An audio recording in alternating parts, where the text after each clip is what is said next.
We all know Albert Einstein, scientific genius, cultural icon, the guy who completely redefined our understanding of the universe.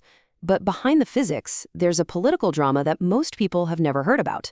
We're going to pull back the curtain on a chapter of his life that reveals a side of the man you've probably never seen before. Yeah, you heard that right. It's true. After Israel's very first president died, the job was offered to Einstein, and he turned it down flat. So what's going on there? Why would a man who so clearly identified with his Jewish heritage, who literally worked side by side with Zionist leaders, refuse the highest honor of the brand new Jewish state? Well, the answer is tucked away in a blistering 50-word letter he wrote just 1 month before Israel was even declared a state. And what's in it? Well, it challenges the entire story we thought we knew about what Einstein really believed. To really get that letter, we first have to wrap our heads around the central contradiction of Einstein himself, because it kind of seems like he was on both sides of the issue at the same time. I mean, look at this. On one hand, here he is in 1921, touring America with Chaim Weizmann, the man who would become Israel's first president, raising a ton of money for a Hebrew university. He looks like a total supporter, right? But then you've got this letter from 1948, where he calls members of a Zionist group misled and criminal people. So, which one was the real Einstein? To figure out this contradiction, we can't just look at his relationship with Zionism in a vacuum. No, we have to go deeper. We have to look at the core principles that guided his entire life, starting from the very beginning. You see, Einstein was a rebel from day one. As a teenager, he hated being told what to do so much that he gave up his German citizenship just to get out of mandatory military service. Think about that. He became a man without a country. This anti-authority streak defined him long before anyone knew his name. So here's the crucial thing to understand. Almost all of his political decisions were guided by 4 core principles. First, that rebel spirit that hated any kind of control. Second, a deep pacifism. He loathed war. Third, he was an anti-nationalist who saw borders as artificial constructs. And fourth, a strong identity as a cultural Jew. He valued the heritage and the community way more than any political structure. These principles, they're the key to everything. And this rebel spirit, it followed him everywhere. It wasn't that he was a bad student. He just refused to learn things that didn't interest him. His own math professor called him a lazy dog just because he wouldn't conform. He was always going to follow his own path.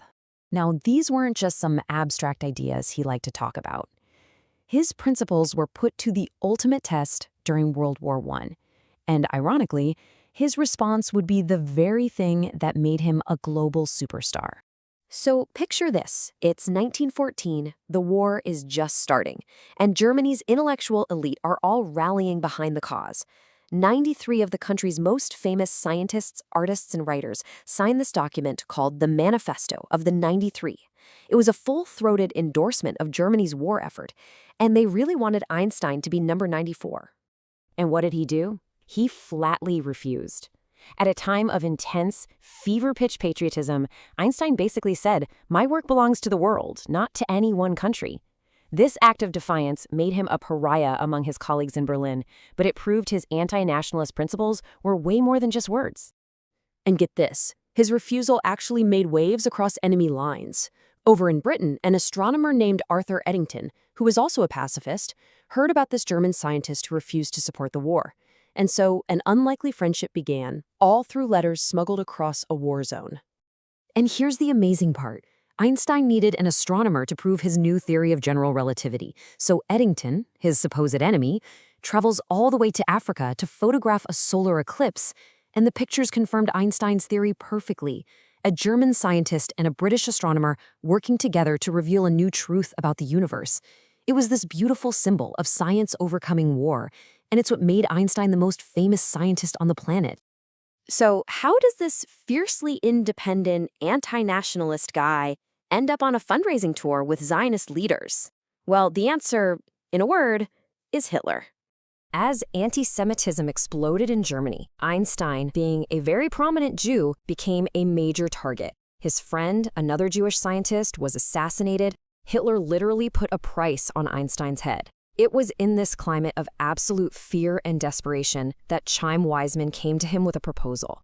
Weizmann asked Einstein to endorse the political project of Zionism, the creation of a Jewish state.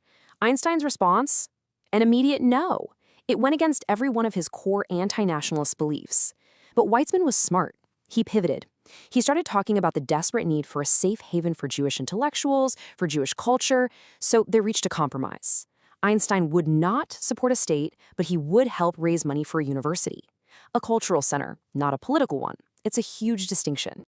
For years, Einstein walked this very fine line. But in 1948, an event happened that just erased any ambiguity and forced him to make his position absolutely crystal clear. Just 1 month before Israel's declaration of independence, a massacre took place in the village of Deir Yassin. Over 100 Palestinian Arab villagers were killed by radical Zionist paramilitary groups, and when Einstein heard the news, he was absolutely horrified. He immediately wrote this letter to a supporter of those groups in America. And here it is, the final verdict, in his own words. He blames terrorist organizations built up from our own ranks and calls them misled and criminal people. There is zero ambiguity here. This is his final, furious word on the methods that were being used. So, this is the whole key. Einstein was a cultural Zionist, not a political one. He absolutely believed in a homeland, a spiritual and cultural center where Jewish identity could thrive, safe from persecution. But he was deeply opposed to the idea of a Jewish state, with all the things he despised about nationalism, borders, a government, and especially an army. And this all leaves us with a really fascinating question. Einstein held on to his pacifist and anti-nationalist ideals his entire life, but he was slammed up against the brutal realities of Nazism, and later, the violent birth of a state that was meant to be a refuge for his people. It just makes you wonder, in a world of such harsh political realities, is it even possible for pure principles to survive?